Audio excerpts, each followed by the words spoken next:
I now give the floor to the representative of Algeria.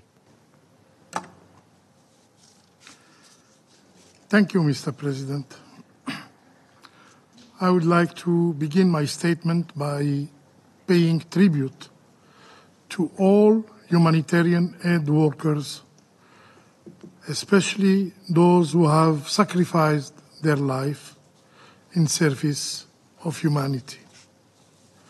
I would also like to thank the delegation of Switzerland for its excellent work in facilitating the negotiations process on this very timely and relevant resolution.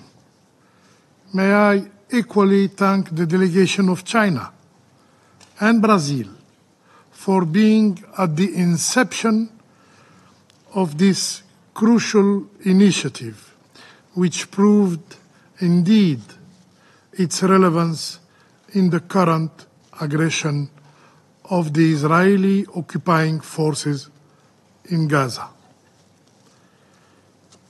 Since the start of the negotiations process, Algeria had actively engaged in good faith and in a very constructive manner.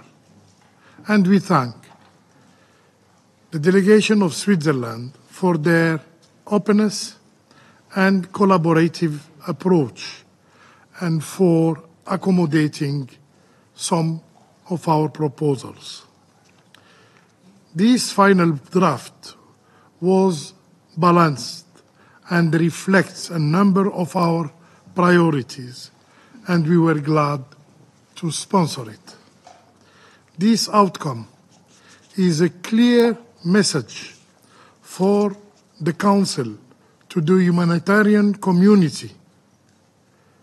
Your work is highly appreciated and valued, and you deserve protection in accordance with international humanitarian law, which all parties to conflict should respect.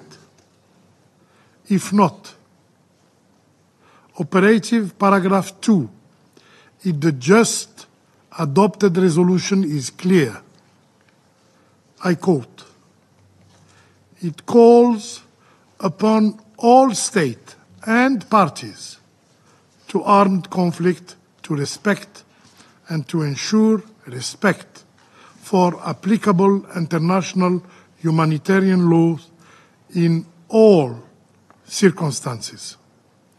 It is our responsibility as the international community, and in particular this very Security Council, to ensure that the international humanitarian law is respected by all parties.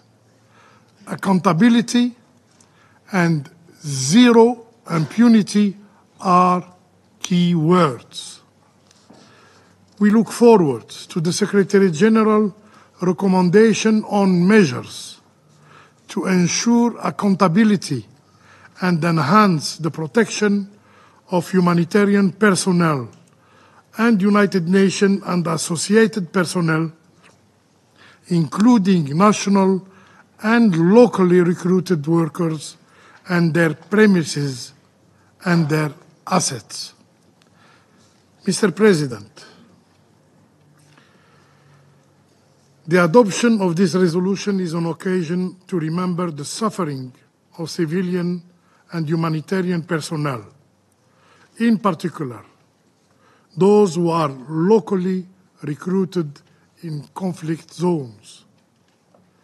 Unfortunately, parties to conflict tend to ignore international humanitarian law and the rules of the law of war.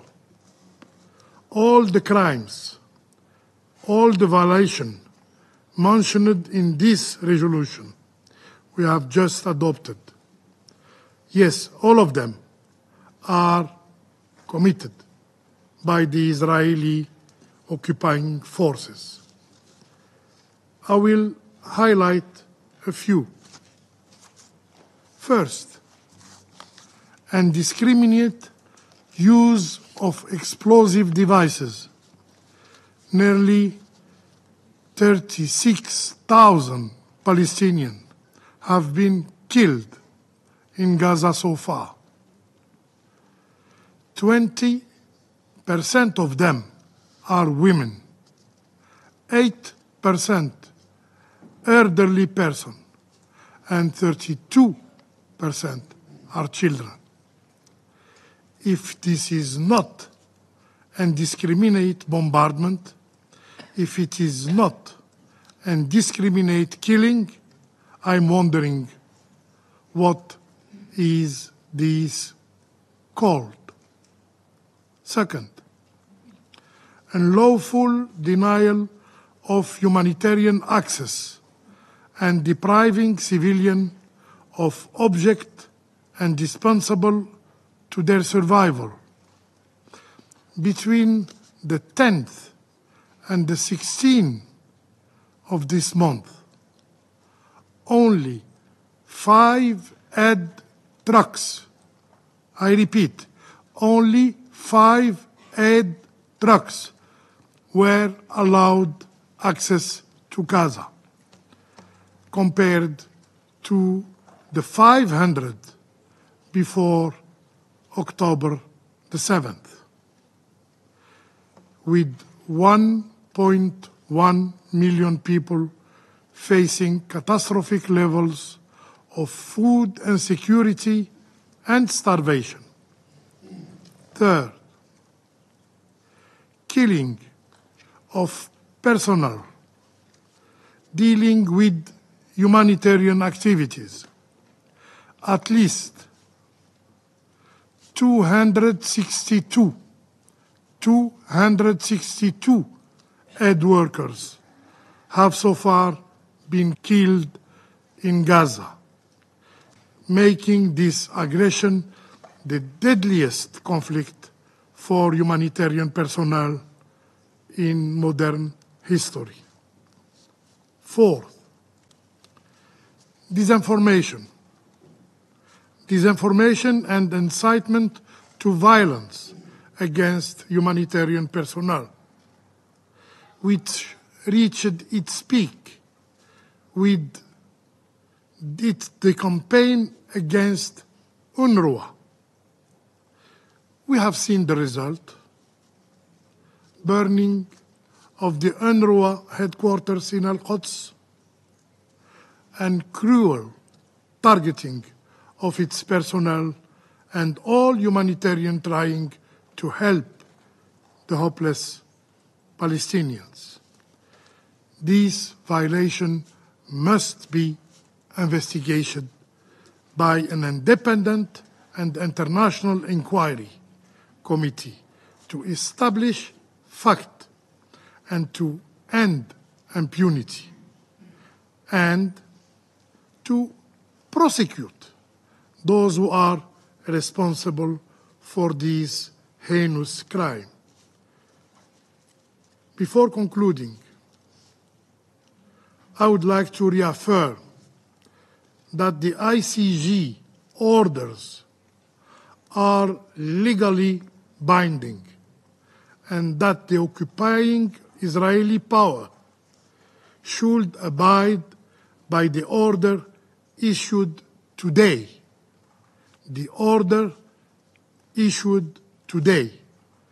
The occupying power must immediately halt its military offensive in Rafah.